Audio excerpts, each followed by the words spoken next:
All right, so diving into gaming, we'll take a look a little bit more into kind of where the gaming industry might be going, but also dive in a little deep on what could cause some of the biggest issues in gaming over the next few years. We're going to dive into all that. My name is Paul Barrow. Welcome back into Tech Path. Of course, joining me today is Mr. Hustle himself. How you doing, Paul? Great having you here now in person. It's so nice to meet you in person. Yeah. Love doing the shows with you on, over the interweb, over the Web3 space. But, here we are, and it's definitely nice to, chop it up with you. Yeah. So covering Decentraland covering Decentral today. We have Decentraland coming on the show a little later.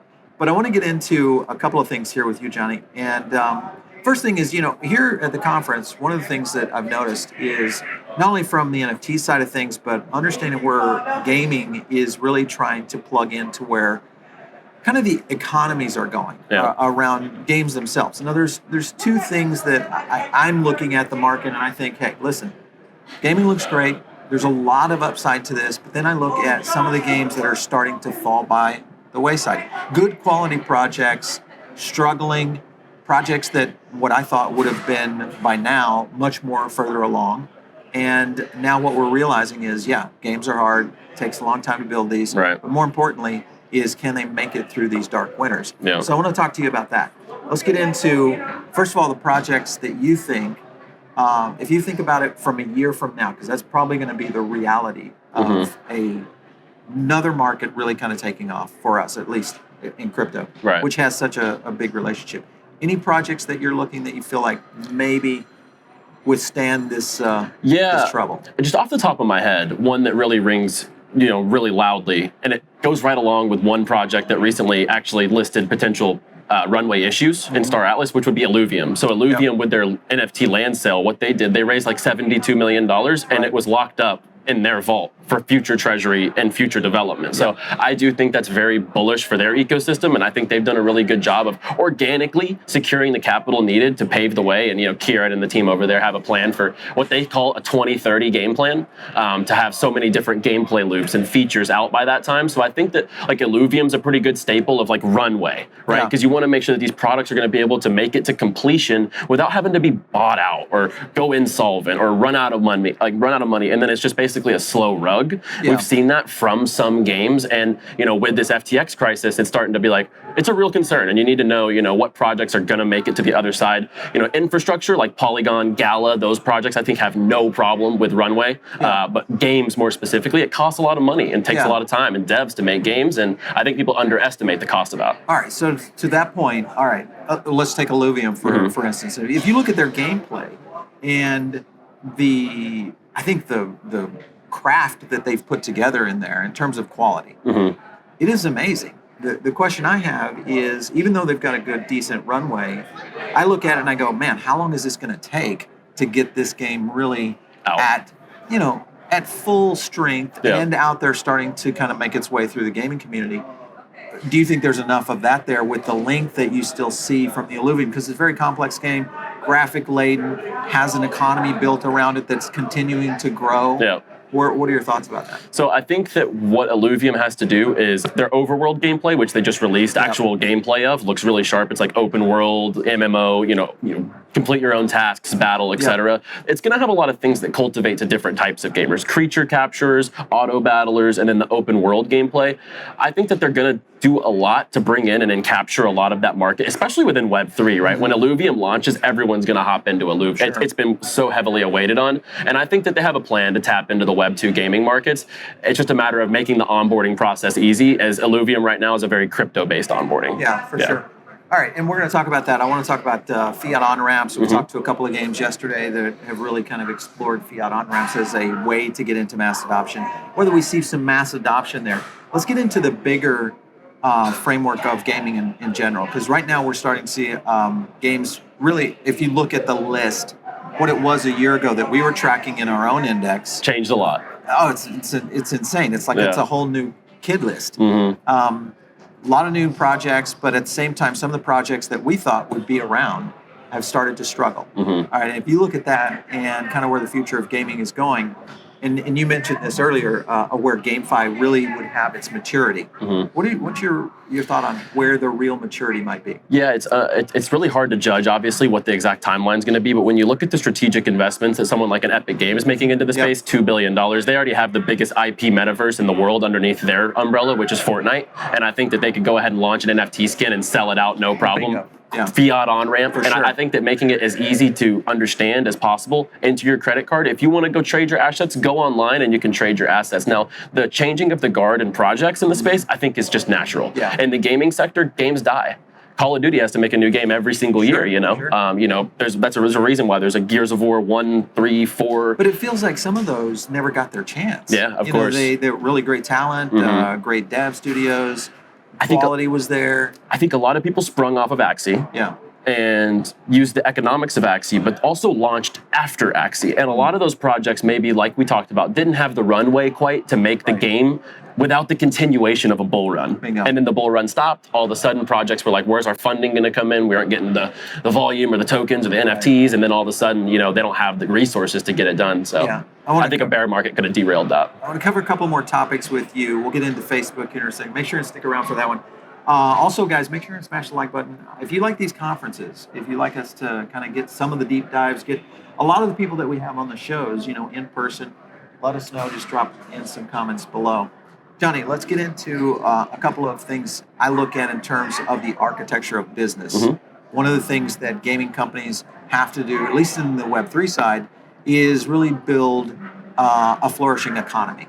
Now, that typically is going to deal with strategic economists, and how they're placing not only gameplay, keeping it still fun and entertaining, but at the same time building that underlayer of value. Because this is the big difference between obviously Web3 and what we're seeing in Web2.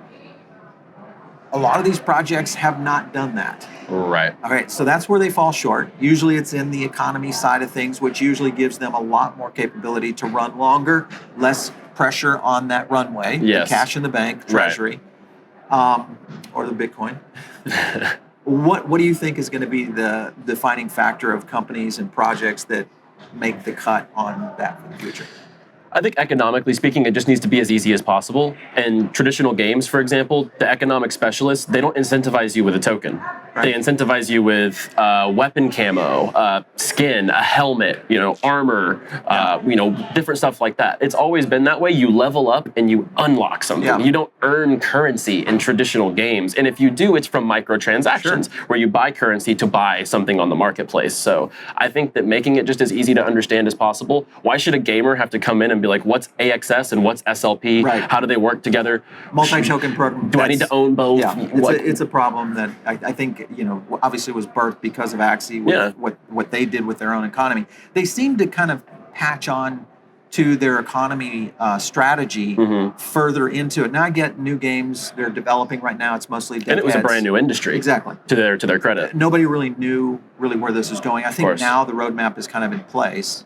And everybody understands we got to have a solid economy, one that's bulletproof, one that is going to be able to scale with growth. Think of CSGO. Yeah, exactly. There was just recently like a skin, I think, that went for $300,000 on CSGO, and that's a Web2 game. Yeah. And they've done marketplaces forever. And what do you earn? You earn skins, gun camos. Yeah. It makes so much sense. Same thing. And it's literally, you level up, earn an NFT, and that's a tradable value. Yeah. No need to complicate it. Yeah. My opinion. I think the question will be whoever has the best economist, the deepest treasury, and the best devs, along with a gameplay loop. Right. Yeah.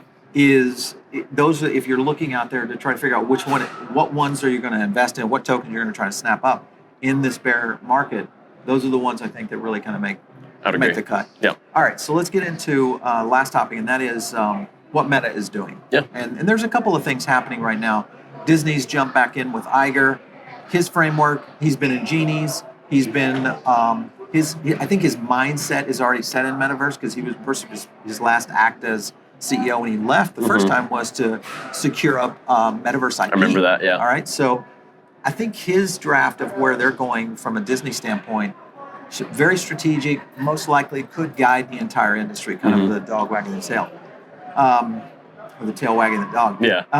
But if you look at Meta and what they've been able to release so far, you get the Quest 2 coming out. What are your thoughts about this? Do you think they can make it with what they have now, or are you going to see a lot of acquisitions? It's been their MO in the past. I think you're going to see both. I think that Meta's product will eventually develop to a point where it's going to be user friendly. It's going to be an experience where people understand it and it's social and it's like different, right? And you get to go in there and you get to kind of live the different intricacies that you would like in your virtual world and kind of like have everything in one central hub. It's like having a database around you of information potentially. Like with your customization, you can put like probably news over here, like a sports feed over here. You could probably do so much stuff in the eventual iteration of Meta. But I do 100% think it would be foolish of them not to go acquire like a gaming company or these different type of brands to integrate into library. Imagine you get to walk into different Web3 games inside of Meta and then boom, you're translated into these different worlds, but also Facebook could own those. And I think that it just makes complete sense for Meta to get involved and the cool thing, do some acquisition. And the cool thing with that, I mean, this has been their MO in the past. I mean, they acquired Instagram in the same way WhatsApp. You look at the MO that they've had within the tech community. More importantly, what I'm interested in, especially in Metaverse, is how, whether it's Meta or Disney or others, that really, and it could still be Apple. Still, everybody kind of necessarily thinking that Apple's out of the race. I think that they're literally just like Trojan horsing themselves underneath the surface because they're talking trash on NFTs on the high level, but I think that they're going to come into the Metaverse eventually. Some kind of way. But my point is that you're going to be dealing with a lot more data that's coming in, and I think we'll, just like what we saw in the ads, in the ad tech space, what we saw with where Metaverse, where Meta was going around the advertising model itself. Now, obviously, that's going to translate some to what we'll see in Meta, the Metaverse. But really, the big question is, how is the user data going to really be translated into these? Again, it's going to be interesting. Very, very open layer. But again, I think it's a new kind of user saying, hey, wait a minute, I'm more into this decentralized model. We'll see a little bit more pressure there, even though I feel like there's almost a conspiracy in the whole industry to take what's happening out there. I mean, if you look at the FTX debacle, you look at all of these massive failures. Metaverse, I wonder, do you think it's going to decouple away from the traditional markets? Because it's gaming and entertainment, do you feel like it'll move? I'm of the opinion, and banks think this too, the biggest institutions in the world, JP Morgan, Chase, Citi, they all think that this is going to be about a $9 to $10 trillion industry in the next 5 to 10 years. I would say 10 years. And if you look at the global real estate market, that's like 60-70% of the global real estate market. So if we get to that point, I think Metaverse as a whole is going to be an own industry. It's going to be a separate completely. It's its own industry, not even just part of crypto. The Metaverse will just be its own thing. Well, I mean, if you look at it, I mean, many people will look at this and compare it to just the birth of the internet, in the essence of what the next level. It's the next evolution, is going to be. Interesting stuff. Always love chatting with you. Absolutely, it's been fun. For you guys, if you've not checked out our latest, you'll notice something that we've done here recently on our website. So when you go to Paul Bear Network, you'll also be able to flip over to PBN3 now. So I'm going to show you guys a couple of quick things. We've got a new section there for Web3. So Web3 is going to be our new layer of what you guys get a chance to see around gaming, a lot of what's happening in reference to Web3 projects. Obviously, we'll get into everything Metaverse and all that good stuff. So make sure and check it out, pbn3.com. Jonny, been great having you on the show. Absolutely. Thanks for stopping in. Thanks for having me, Paul. Yep.